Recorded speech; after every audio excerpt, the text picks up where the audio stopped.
Some interesting moments in the debate last night. I want to start with clip number 3 here, Shano, if that's all right with you. And this is John Kasich. I remember, Shane, you and I were talking back, this was 4 or 5 months ago, and you said, look out for John Kasich. He's the guy. And I was saying, no, it's going to be Scott Walker. And I don't know if you want to open your mic and crow here, but I think you were right. I don't know about crowing, but you did bring up a really good point, and actually it shut me up at that point.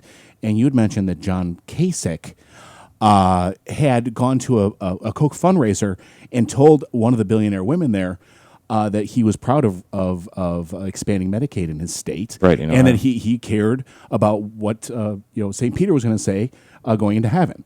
And that she got up and a number of other billionaires walked out, and that John Kasich had not yet been back to a Koch brothers event. Right. So for that reason, I thought you were right at that point too. But he's really rising, and his ideas, I think, line up a lot with the Koch brothers' libertarianism. Yeah, and most of his ideas. His one sin is expanding Medicare, right, or Medicaid rather.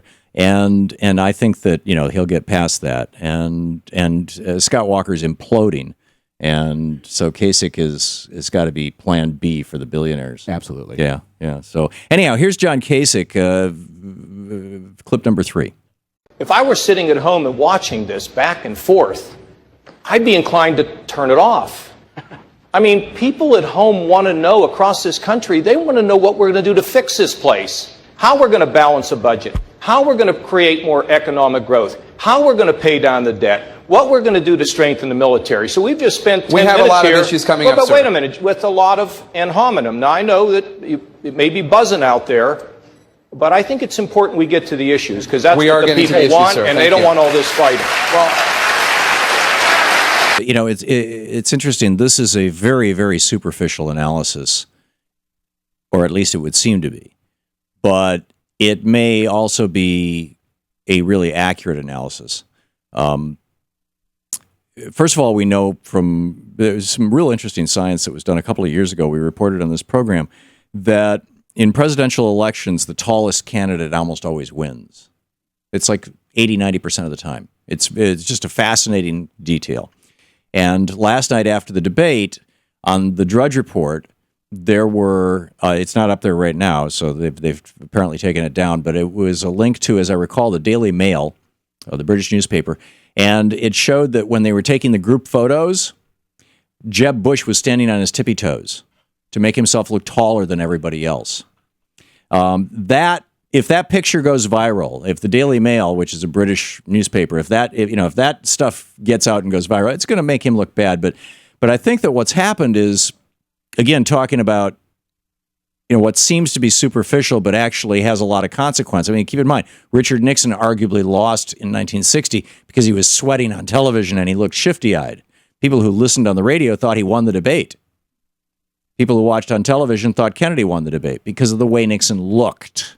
And this is the problem that John Kasich has, is that he always looks like he's either sneering or angry.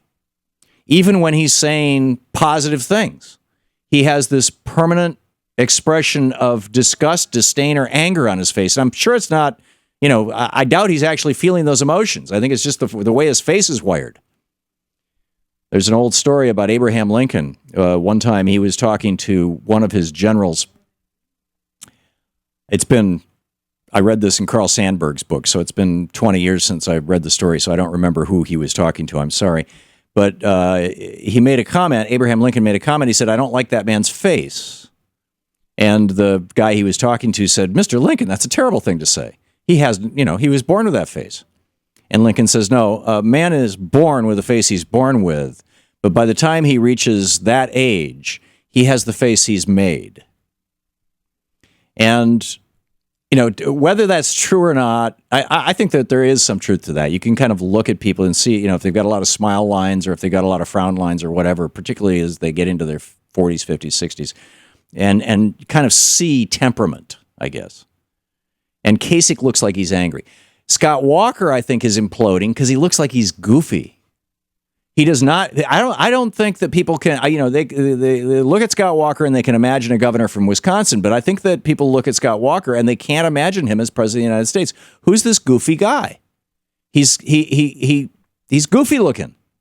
Now, again, as I said, this is an incredibly superficial sounding analysis. And yet, when you go back and you look at the history of American elections, particularly presidential elections, where the president is not only the head of policy for the United States, he's not only head of our government, but he's also the head of state. He's also the face of our country. That we tend to like John Kennedy's and Andrew Jackson's, handsome people. Which isn't, again, there's not a pitch for it. I think that this is part of, Walker is blowing it on some issues, but I think he just does not come across as presidential. And Jeb Bush understands this, which is why he's standing on his tippy toes when they're taking the picture. Because he's trying to look taller than Donald Trump. He actually is taller than Donald Trump. Jeb Bush is 6'3", Donald Trump is around 6 foot. But on his tippy toes, he's like 6'5".